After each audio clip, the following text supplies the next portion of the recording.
back here with Jake Gyllenhaal, one of the stars of the new Othello on Broadway.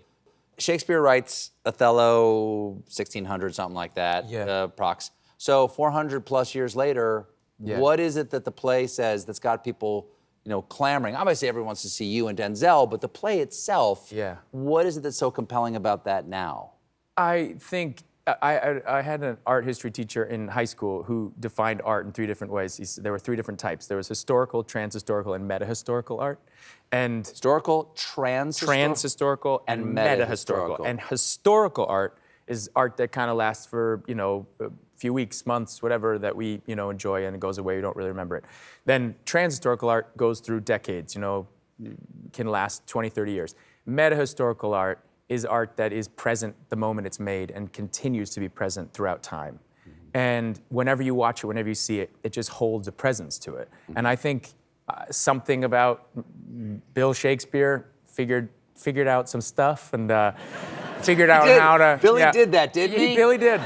Billy's... He goes, hold on, I got some thoughts about this whole human existing thing. I mean, that's the question, right? I was like, No, and I think that it's so clear, it's prescient today, all of the themes, the political themes, the human themes of it are all so relatable.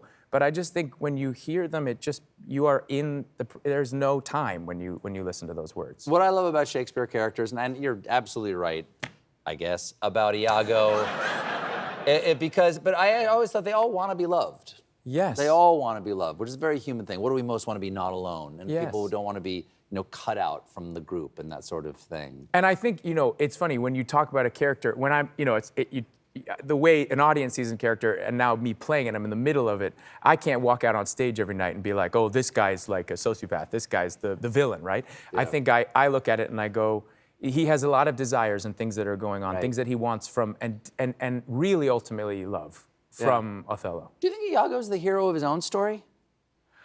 I think up until a point. I think there comes a point towards the end of the play where he realizes, he's no longer that. Without giving too much away, it doesn't end well for him, does it? It's fine. It ends okay. It's okay?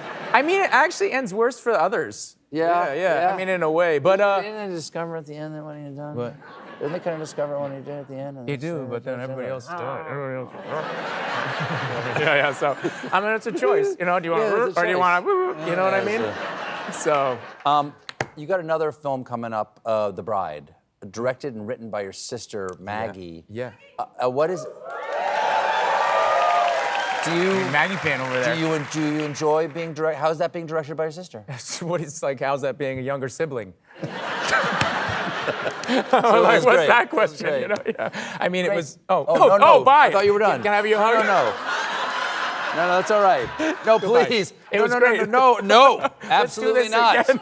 No. Yes, Hitchcock said again. Yes. Let's do it again. It was great being directed by my sister. Was it? No. No.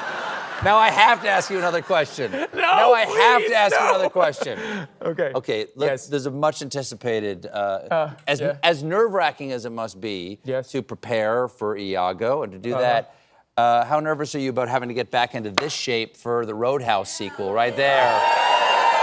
There it is. It's terrifying.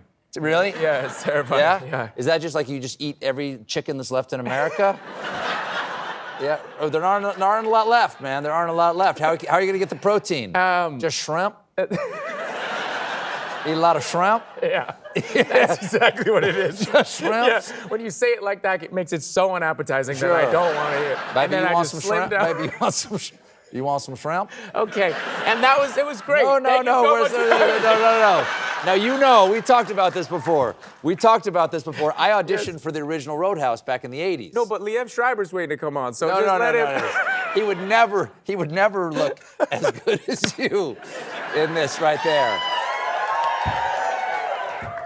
So what am I going to play in the new Roadhouse, in the Roadhouse sequel?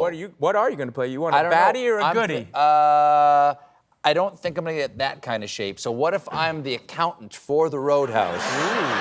Okay. And then you know those spindles that you put the receipts on? Yeah. I use those like Yeah, like, you know, like the Little size, green hat, like little those green size, hat. little eye shades, something like that, armband, like you that. come through, you just you lift Like your that, head up exactly. like that. They call me Green Eye, the green-eyed monster. Oh. Come on, they're Okay, not even on board. Othello is at the Ethel Barrymore Theater. Jake Gyllenhaal, everybody. We'll be right back with the author of Bad Feminist, Roxane Gay.